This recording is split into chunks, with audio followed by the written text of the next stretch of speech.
Bonjour et bienvenue. Alors, aujourd'hui, on va parler SEO et plus précisément d'un sujet qui, même en 2026, reste un pilier central, l'analyse de backlink. C'est vraiment la pierre angulaire de l'autorité d'un site web. Et si le mot backlink sonne un peu technique, pas de panique. L'objectif, c'est de tout décortiquer ensemble pour que ça devienne parfaitement clair. Commençons par la base. C'est quoi au juste un backlink? Eh bien, c'est tout simple. C'est un lien qui vient d'un site A et qui pointe vers un site B. Le plus facile, c'est de l'imaginer comme un vote de confiance numérique. Chaque fois qu'un site fait un lien vers un autre, il envoie un signal fort à Google, comme pour dire « Eh, ce contenu-là, il est fiable, je m'en porte garant ». C'est cette accumulation de votes qui aide Google à évaluer la crédibilité d'une page. Voilà le programme. On va d'abord voir pourquoi ces liens sont si importants, ensuite un principe fondamental, la qualité avant la quantité, puis comment on mesure concrètement la valeur de ces liens, avec quels outils, et on verra une méthode d'analyse en 5 étapes. Et pour finir, on passera en revue les erreurs à ne surtout pas faire. Allez, c'est parti. Première partie donc, pourquoi est-ce que les backlinks sont si essentiels? On pourrait se demander pourquoi on en parle encore autant après toutes ces années. Tout simplement parce qu'ils sont le socle, la fondation de l'autorité d'un site. C'est un principe qui date des tout débuts de Google et qui est toujours aussi pertinent aujourd'hui. Et c'est là que les choses deviennent vraiment intéressantes. En 2026, analyser ces backlinks, ce n'est plus du tout une simple addition. Non, non. Les algorithmes de Google sont devenus incroyablement intelligents. Ils ne se contentent pas de compter les liens, ils comprennent le contexte dans lequel le lien apparaît, ils évaluent sa pertinence par rapport au sujet et ils peuvent même prédire son impact sur les classements. C'est ça qui change toute la donne. On enchaîne avec la règle d'or du netlinking moderne. C'est peut-être la plus importante de toutes. La qualité prime sur la quantité. Comme le dit le sous-titre, tous les votes de confiance ne sont pas créés égaux, loin de là. Pour que ce soit bien visuel, regardez cette comparaison. D'un côté, on a un seul lien, mais il provient d'un site gouvernemental ou d'un grand média très respecté. De l'autre côté, 100 liens, mais qui viennent de vieux annuaires de mauvaise qualité. Pour Google, qu'est-ce qui pèse le plus lourd dans la balance ? La réponse est sans appel. Ce seul et unique lien de qualité écrase littéralement les 100 autres. C'est un principe aussi simple que puissant. D'accord, mais qu'est-ce qui fait qu'un lien est de qualité? Il y a plusieurs ingrédients clés. D'abord, l'autorité du site qui fait le lien, bien sûr. Ensuite, la pertinence thématique. Est-ce que les deux sites parlent plus ou moins du même sujet? Le contexte éditorial est aussi crucial. Le lien est-il placé naturellement dans un paragraphe? Il y a aussi l'attribut technique dofollow qui autorise Google à transmettre la valeur du lien. Et enfin, la diversité. C'est toujours mieux d'avoir des liens qui viennent de plein de sites différents. On avance. 3e chapitre. Comment mesurer la valeur des liens? Parce que le concept de qualité, c'est bien, mais c'est un peu abstrait. Comment est-ce qu'on transforme ça en chiffres, en données concrètes qu'on peut suivre? C'est là que les métriques entrent en scène. Pour y voir plus clair, on s'appuie sur des indicateurs clés. On entend souvent parler du Domain Rating de Ahrefs qui mesure l'autorité globale. Mais la distinction que je trouve la plus parlante, c'est celle de Majestic, avec son Trust Flow et son Citation Flow. Pour faire simple, le Citation Flow, c'est la quantité de liens, la popularité brute.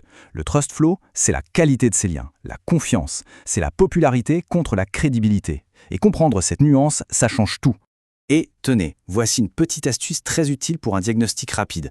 Si le Citation Flow, donc la quantité, est supérieur de plus de 20 points au Trust Flow, la qualité, alors là, attention, c'est un signal d'alerte. Ça signifie souvent qu'il y a trop de liens de faible valeur et qu'il est peut-être temps de réorienter la stratégie. Un autre point essentiel, le texte d'encre. C'est tout simplement les mots sur lesquels on clique pour suivre le lien. Pour que le profil de lien paraisse naturel aux yeux de Google, il doit être varié. Si tous les liens utilisent exactement le même mot-clé, ça sonne faux, ça ressemble à de la manipulation. Un profil sain, c'est un mélange équilibré. Le nom de la marque, des termes génériques comme « cliquez ici », des descriptions et un peu de mots-clés exacts, mais sans en abuser.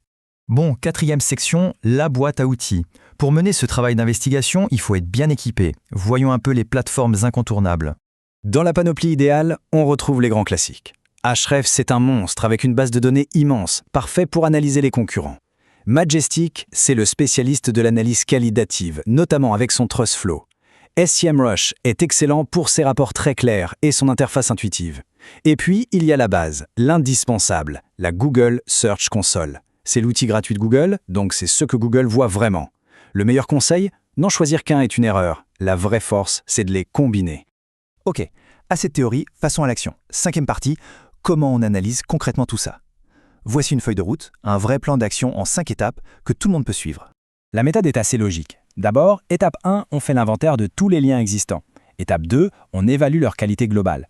Étape 3, on se penche sur la répartition des textes d'encre. Étape 4, cruciale, on se compare aux concurrents. Et enfin, étape 5, on définit des priorités d'action claires. Je zoome un instant sur cette étape 4. Une technique extrêmement puissante, c'est d'utiliser un outil de backlink gap qu'on trouve dans Ahrefs ou SEMrush. Cet outil identifie les sites qui font des liens vers les concurrents, mais pas encore vers soi.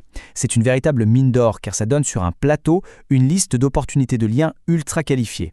Et pour avoir un point de repère, un objectif en tête, les analyses d'experts montrent que les sites web les plus performants ont en général au moins 80% de leurs backlinks dans les catégories haute valeur et standard. C'est un excellent indicateur pour savoir si on est sur la bonne voie. On arrive à notre dernière section, mais elle est très importante. Les erreurs à éviter. Connaître ces pièges courants peut vraiment faire gagner un temps précieux et éviter pas mal de problèmes. Première erreur classique, être obsédé par une seule métrique, comme le domaine rating, et penser que c'est tout ce qui compte. C'est faux. La pertinence thématique est tout aussi, voire plus critique pour Google.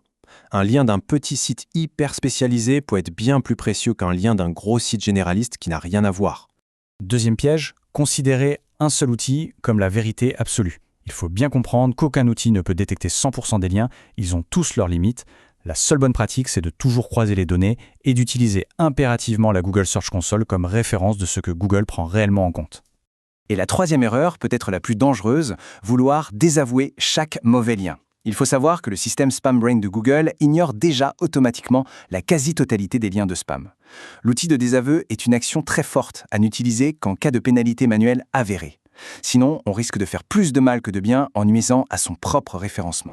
Finalement, il faut vraiment voir un profil de backlinks comme une histoire qu'on raconte à Google. Chaque lien de qualité ajoute un chapitre positif qui renforce la crédibilité et l'autorité. La vraie question à se poser est donc, en ce moment, quelle histoire votre profil de lien est-il en train de raconter ?